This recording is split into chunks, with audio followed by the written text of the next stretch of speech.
Hinckley, Minnesota. I first met this man when he arrived on the campus as I was beginning my second year. We met, he may not remember, but we met on the steps of what was then Mosier Library. And I was taken by his warm smile and his large hands, just a great handshake and great eye contact. And I thought, boy, he's going to be one easy professor. Talk about a wrong first impression. One of my favorite guys at the school while I was here is a man named Bill Bell. Bill and Ralph Alexander and I studied together almost every day as we prepared for class. And Bill came up with a great nickname. Profs get nicknames that they never hear about. And Bill used to say, we got to get ready for this exam. Tuffy Toussaint is giving this exam, remember. I remember another prof we had that had the habit of saying, this serves to indicate the fact. And one guy kept a record of it in one class. He said it 19 times in one lecture. This serves to indicate the fact, and this serves to indicate the... We got to where we called him St. John the Indicator. Another nickname. Dr. Toussaint was tough. It was a good nickname. We had a classmate named Rod who said to me on one occasion, you got to watch out for Toussaint. He has kind of a mean streak. He said it came out in him the other day when I had flunked another exam.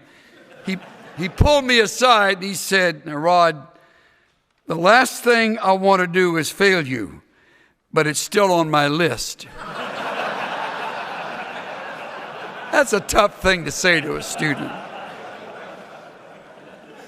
I was struggling my way through what we got to call rabid Greek reading, and we were facing a pretty tough quiz. And to prepare us for the quiz, Dr. Toussaint decided he would ask the class a number of different questions just to see how well prepared we were, and he chose me for one of his choice questions that I'm not sure Jesus could have answered when he... So I took a stab at it, and I knew I was wrong, but I had the audacity to say when I finished with my palaver, Dr. Toussaint, you agree with me, right? He said, Chuck, if I agreed with you, we'd both be wrong.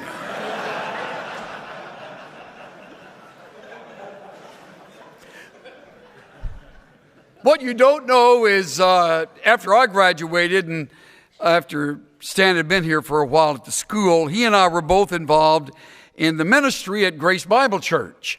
Back when Dr. Pentecost was the pastor, and I served alongside him and Dr. Toussaint, I sort of, emptied their trash. And it got to where I would say, some people's trash is other people's treasure. I would go through the trash and pick up all kinds of things that I would use later on. Anyway, I had an old Marine Corps buddy that had come into town. He's a pretty crusty guy, and he had really lived with some guilt over the way he had been spending his life. And he said, now, I need a little help. He had called on the phone to talk to somebody, and he got me on the phone, and he said, hey, I just want to find out about who leads that church over there. He said, who's the pastor? And I said, it's a man named Pentecost. He goes, whoa, Pentecost. Isn't that kind of where they went wild in the Bible? I said, well, you could say that if you like. And he said, I was there Sunday night. Who was that guy up front waving his arms with all the songs? And I said, well, his name is Toussaint. Two saints? He's named after two saints? And I said, yep, that's a way to put it. And he said, what's your name? I gave it to him. He said, oh, man, that is one weird place. You got Pentecost as a preacher, guy named after two saints as a song leader, and Swindoll working in the background. Then he had a few comments I won't share today about it. Now let me get serious. I've loved and admired this man since we first met.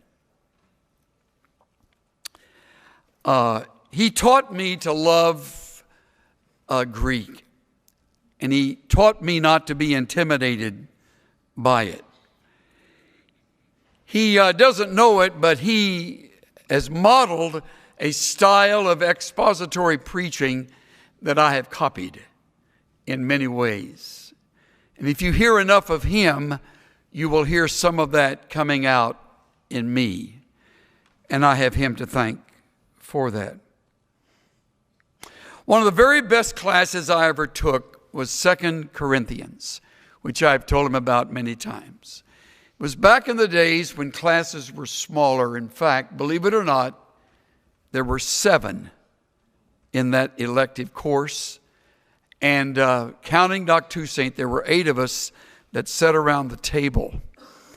And it was sort of like being mentored every time we met for class. And I still have the notes from that class. And every once in a while, we'll pull them out and smile as I look through them. And here and there, I see things that remind me of Dr. Toussaint. He had some of the funniest lines. He taught me how to remember the Greek word for seal. And I've told him about this. Sphragidzo. He said, think of the seal coming out of the water going, sphragidzo, sphragidzo. So I never will forget the word for seal. He taught me the word for the inside of our body, splachna. He said, think of throwing up, splachna, splachna. So every time I go to the innards, I think of splachna. You had a marvelous impression on me, Dr. Toussaint. I want you to know that.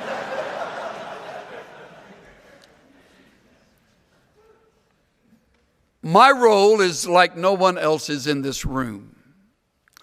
I serve as the pastor of a church he and Maxine attend. Just pause and take that in for a few moments.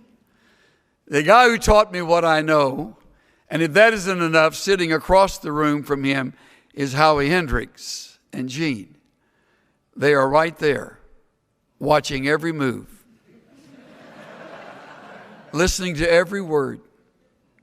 No one is a more faithful note taker than Stan Toussaint. Can you imagine that? Taking notes when I preach. Now, I've never read what he was writing.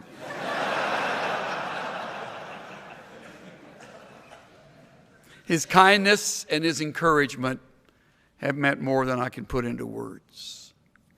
I used to think it would be intimidating to preach in a church where he and Dr. Hendricks were members. It's not intimidating. On the contrary, it's very affirming. And I hope when you reach that age and you have accomplished even half of what he's accomplished, you will remain that teachable and that gracious.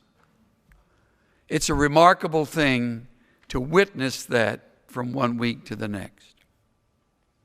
I feared when I heard he was going to leave the seminary that he might be, for some reason, no longer teaching our largest adult fellowship, called the Marathon class. That's the class of mainly senior citizens. They're the ornery people in the church. And I'm always glad that Stan Toussaint is there to shepherd them and to help them correct their attitude. So thank you for that, Dr. Toussaint. Seriously, he is absolutely adored by those more than 200 people. And if we had the room big enough, it would be 300 and 400 and 500. All these years, I have watched him far more closely than he's watched me. And I have never once been disappointed. I can't say that about most people. I have a pastor friend who keeps a small black book of those who have failed in ministry. And he was preaching here in this seminary pulpit on one occasion. I was sitting where you're sitting, and he said, this morning I entered name number 42 of those who have failed and fallen since graduating from our school. It may seem like a grim exercise for you, but it was a reminder to me that it is not automatic that anyone finishes well.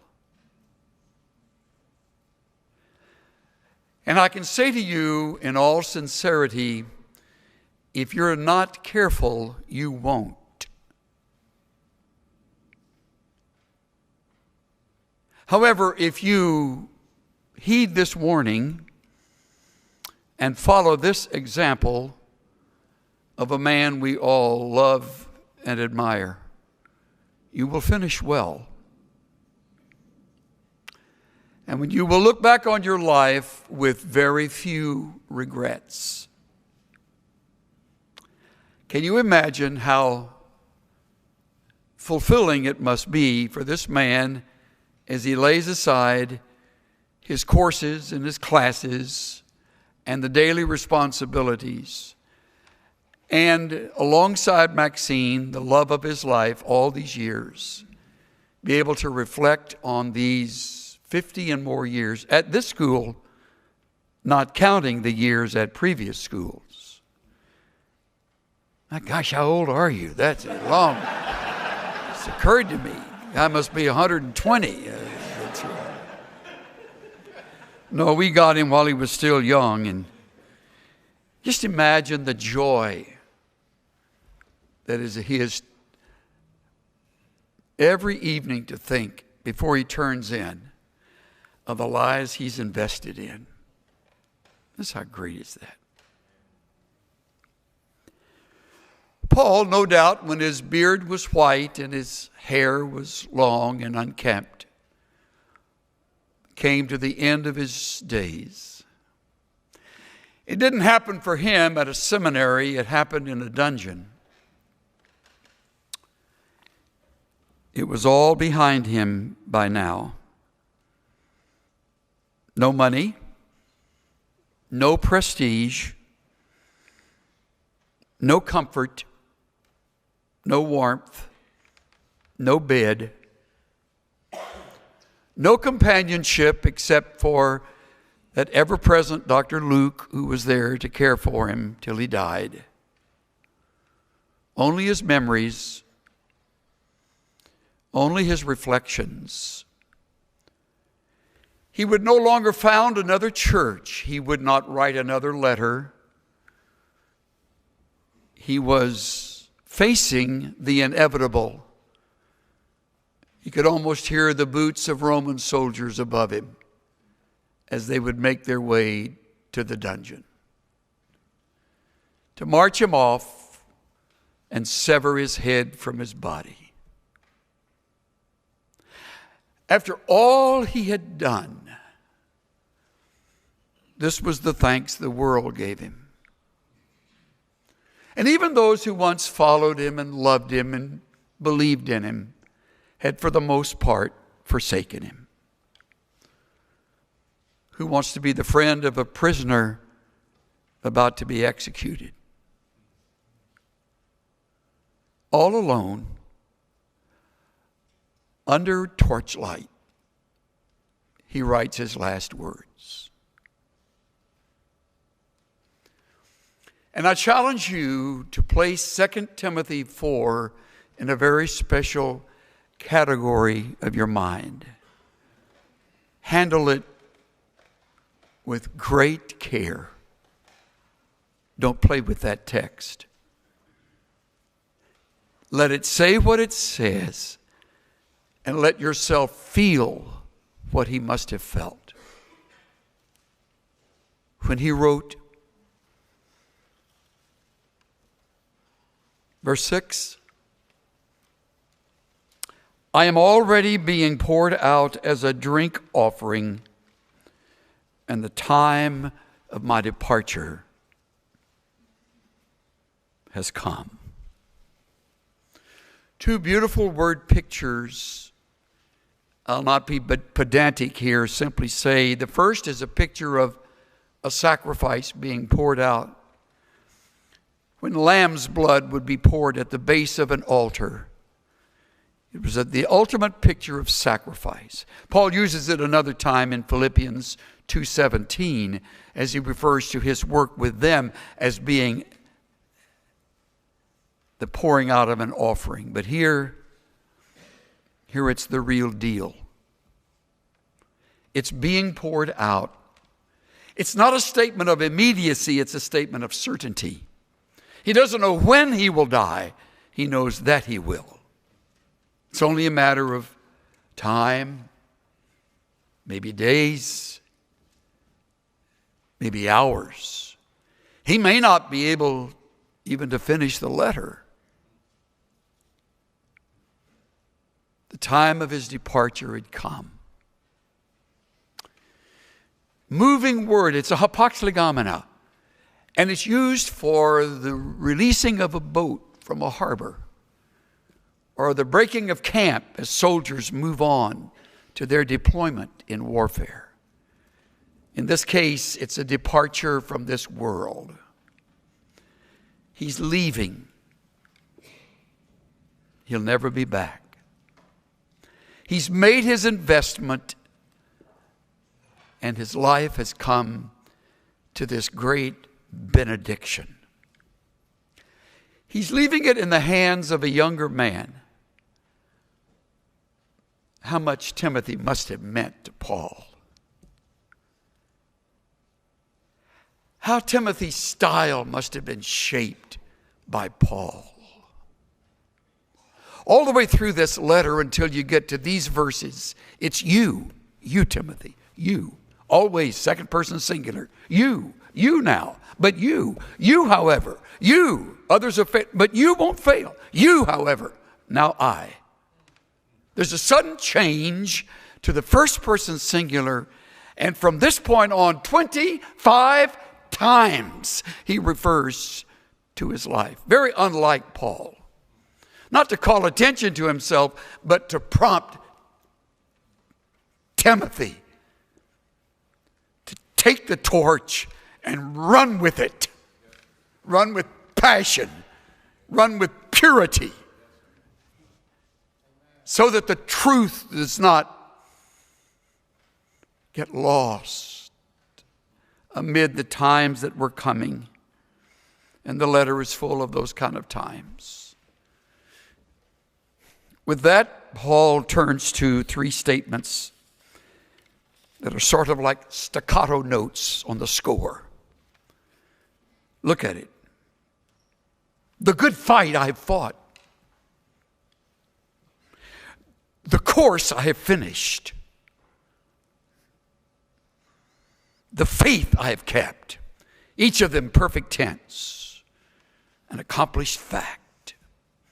Each time it's the event that precedes the action. In fact, there's a play on words. The agony I've agonized. No one else quite like Paul agonized. I mean, can you think of the times of suffering our friend Stan Toussaint has gone through over these years of ministry? He will never tell you. But if you know anything about ministry, you know that many years, the insults he's received, the way he has been treated by some, the words of parishioners that were said that were thoughtless and sometimes even hateful. No one this godly can live without those who hate him. Never forget that. And yet there's no bitterness here. There's no rancor. There is no regret. There's no complaint. It's a good fight. It's a good fight. Every once in a while I like pulling out the Message and reading it from Eugene Peterson. 2 Timothy 11. I've worked much harder, been jailed more often, beaten up more times than I can count, wrote Paul. I've been at death's door time after time. I've been flogged 5 times with the Jews, 39 lashes. Stop. Imagine that. I've never been flogged once. 5 times I endured 39 lashes. Beaten by Roman rods 3 times. Pummeled with rocks once and left for dead. Shipwrecked 3 times and immersed in the open sea a night and a day. Think of that.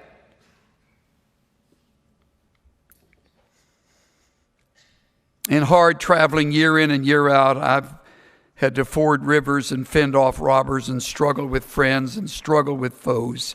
I've been at risk in the city, at risk in the country, endangered by desert sun and sea storm, and betrayed by those I thought were my brothers. I've known drudgery and hard labor and many a long and lonely night without sleep, many a missed meal, blasted by the cold, naked to the weather.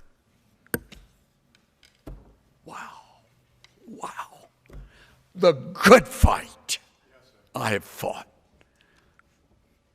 Don't lick your wounds when you get to this age in the ministry. It's a good fight. It's worth every moment of unrewarded labor, unappreciated messages. It's worth it all. This is his memory. I can tell you without even asking.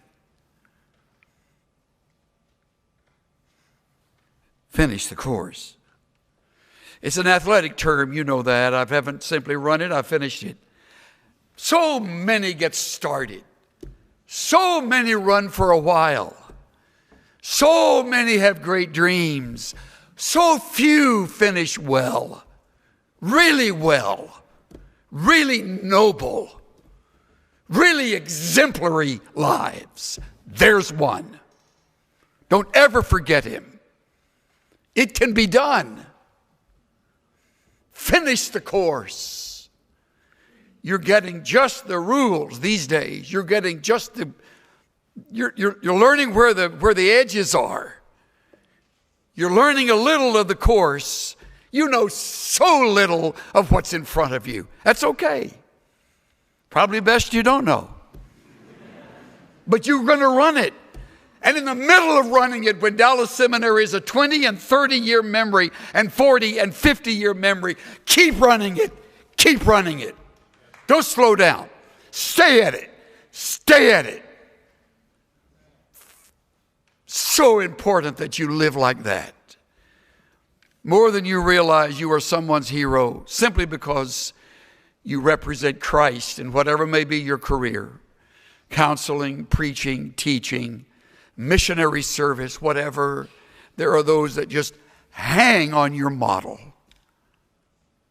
Thankfully, we don't think about that much, but they are there.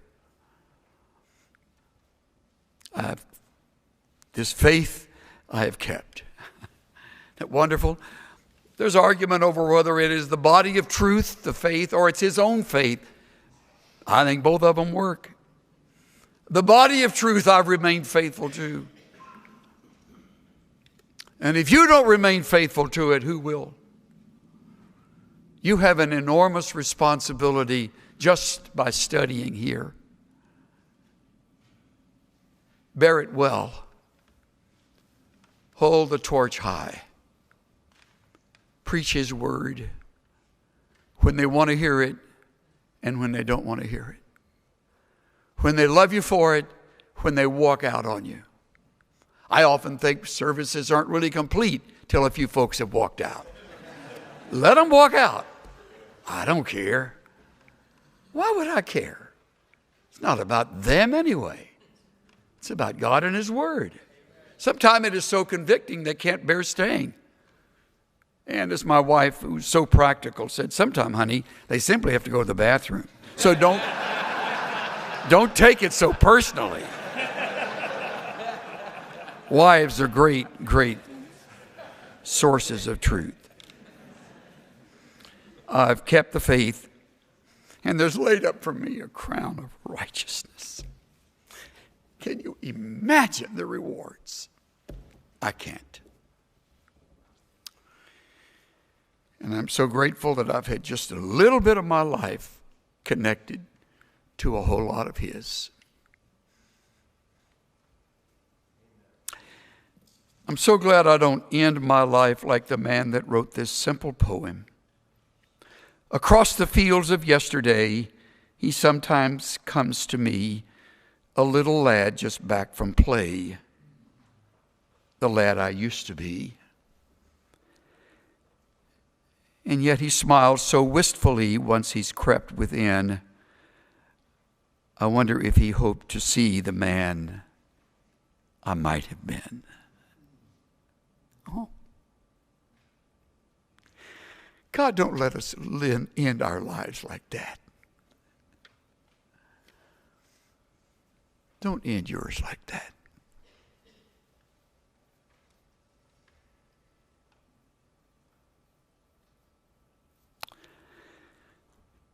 Our Father, we thank you for many things today. Among them, we thank you for those faithful men and women who have lived the life,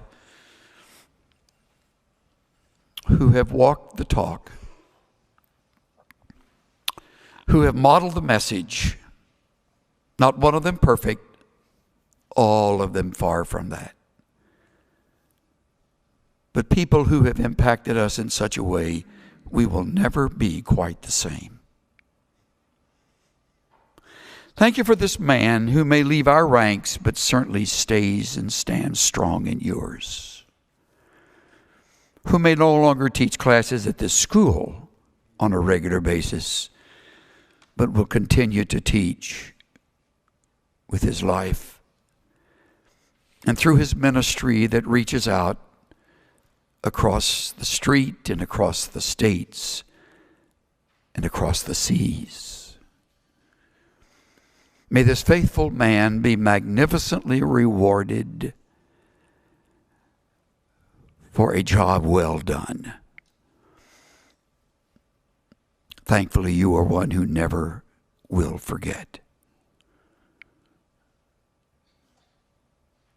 And one day he will be honored as he should be. In the name of Jesus, I pray. Everybody said, why don't you join with me and let's thank Dr. Toussaint and Mrs. Toussaint for a life well lived. Will you do that?